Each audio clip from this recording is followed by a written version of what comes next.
चला तर मुलांना अजून आज आपण शेकडेवारीमध्ये क्वेश्चन्स बघूया. बघा, एका शाळेतील एकूण 840 विद्यार्थ्यांपैकी 40% मुली आहेत, तर त्या शाळेतील एकूण मुलींची संख्या किती विचारलेली आहे.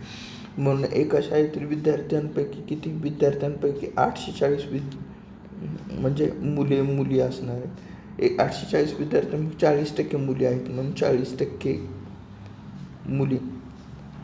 40% म्हणजे 40चे 100. ओके, 40% मुली. बघा, ह्या झिरोला हा झिरो गेला, ह्या झिरोला हा झिरो गेला. हे आता 84 गुणुले 4 किती? 4 चोक 16 ला 1, 8 चोक 32 आणि 1 33, म्हणजे 336 मुली आहेत. ओके, 336 आणि उरलेली मुलं आहेत. ओके, या चॅनलला शेअर कमेंट करायला विसरू नका.